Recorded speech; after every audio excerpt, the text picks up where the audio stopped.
شوپین میں ہوئے انکاؤنٹر میں 2 ملیٹنٹ ہلاک، دونوں کی لاشیں برآمد، ابھی تک نہیں ہو پائی ہے شناخت۔ سالانہ امرناتھ یاترا کے لیے حفاظت کے پختہ انتظامات، ڈی جی پی دلباغ سنگھ کا بیان، حراست میں لیے گئے چند مشتبہ افراد سے پوچھ تاچھ جاری۔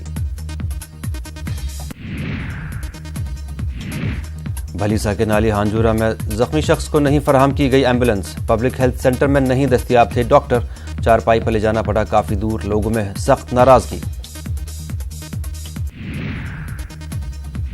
عید کی آمد پر جنوبی کشمیر کی چند خواتین کی منفرد پہل، اپنی نوعیت کی پہلی جشن عید نمائش کا انعقاد، خواتین کو بااختیار بنانے کی کوشش، خریداری کے لیے دوستانہ ماحول میسر۔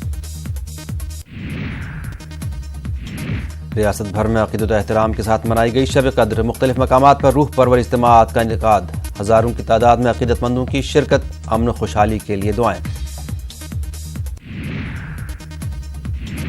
مرن پلوامہ میں کل ملیٹنٹوں نے پھینکا گرینیڈ، نیشنل کانفرنس لیڈر کے گھر پر حملہ، کوئی جانی نقصان نہیں۔ پنون کشمیر نے مرکزی حکومت سے کیا مطالبہ، وادی کشمیر میں مائیگرنٹ کشمیری پنڈتوں کے لیے علیحدہ ہوم لینڈ ہو قائم، وزیر اعظم اور وزیر داخلہ سے اقدامات اٹھانے کی مانگ۔ سری نگر میں پنچایت کانفرنس میں جنوبی کشمیر سے تعلق رکھنے والے پنچوں اور سرپنچوں کی شرکت، درپیش مشکلات کو کیا گیا اجاگر، فنڈز نہ ملنے کی وجہ سے نہیں کر پا رہے ہیں تعمیر و ترقی کا کام۔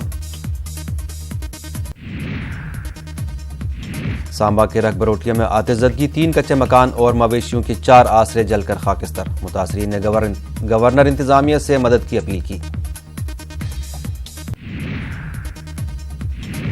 راجوری ضلع کے ڈالوگرا اور بتھونی کے جنگلوں میں پھیل رہی ہے آگ، کئی درخت آگ کی لپیٹ میں، متعدد جانور ہلاک، متعلقہ محکمہ سے تیزی سے اقدامات کرنے کی اپیل۔ گلشن چوک بانڈی پورہ میں چھاپڑی فروشوں کا احتجاج، اشیاء فروخت کرنے کی اجازت نہ دینے پر احتجاج، ضلع انتظامیہ سے اجازت دینے کی اپیل۔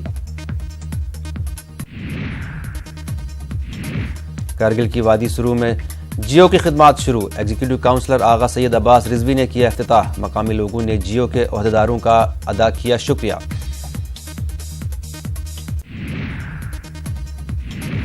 شوپین میں میونسپلٹی کی جانب سے پورے قصبے سے نکلنے والی گندگی اور غلاظت کو ڈالا جا رہا ہے قدرتی چشمے میں، عوامی حلقوں میں تشویش، فوری توجہ کی مانگ۔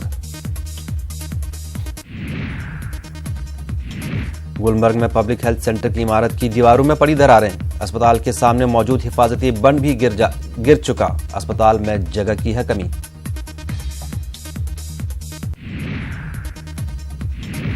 ہرنوں کو گرمی سے راحت پہنچانے کے لیے خصوصی اقدامات، تانڈے پاک ادھم پور میں 2 درجن سے زیادہ ہرن موجود، شیڈ پر پانی کا چھڑکاؤ اور دیگر ضروری اقدامات کیے جا رہے ہیں۔ سندر بنی میں کل بی ایس ایف کو بے ہوش حالت میں ملا تھا ایک بزرگ پاکستانی شہری، لو لگنے سے ہوا یہ پاکستانی شہری ہلاک، پاکستانی رینجرز کو سونپی گئی لاش۔ کرگل میں 3 روزہ آن لائن پاسپورٹ میلے کا آغاز، ڈی سی کرگل اور ایس ایس پی نے میلے کا کیا افتتاح، کرگل کی عوام نے پاسپورٹ میلے کے انعقاد پر وزارت خارجہ کا ادا کیا شکریہ۔ راجوری میں نئے سٹون کریشر کی تنصیب سے لمبیری گاؤں کے لوگ پریشان، سٹون کریشر کے مالک پر قواعد و ضوابط کی پابندی نہ کرنے کا الزام، مالک کے خلاف کارروائی کی مانگ۔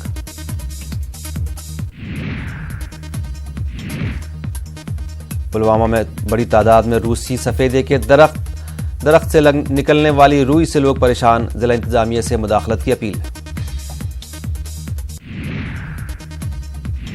کشمیری پنڈت سبھا ادھم پور کی جانب سے پروگرام، 10ویں اور 12ویں جماعت کے طلباء کو پیش کی گئی تہنیت، امتیازی نشانات سے کامیابی حاصل کرنے والے طلباء کی حوصلہ افزائی۔ اربل سنپاہ بیروا میں ایک دیوار میں ناقص مٹیریل استعمال ہونے کا انکشاف، منریگا کے تحت تعمیر کی گئی تھی دیوار کی اثر نو مرمت اور لاپرواہ افسروں کے خلاف کارروائی کی مانگ۔ ترال میں محکمہ RNB نے سڑکوں پر میگڈم بچھانے کا کام کیا شروع، مانچھاما سے ناگبل تک سڑک پر بچھایا گیا میگڈم، لوگوں نے محکمے کا ادا کیا شکریہ۔ بارہمولہ کے بازاروں میں حکام کا دورہ، دکانوں میں قواعد کی پاسداری کا لیا گیا جائزہ، چند دکانداروں سے جرمانے عائد، خراب اشیاء اور سبزیوں کو کیا گیا ضائع۔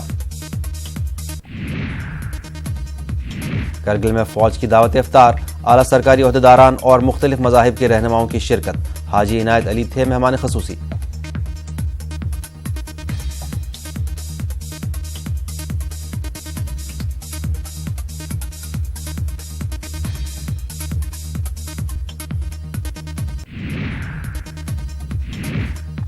مینڈیر میں فوج کی جانب سے افطار پارٹی، سماج کے مختلف طبقات کے نمائندوں کی شرکت، مقامی افراد نے فوج کے اقدام کی ستائش کی۔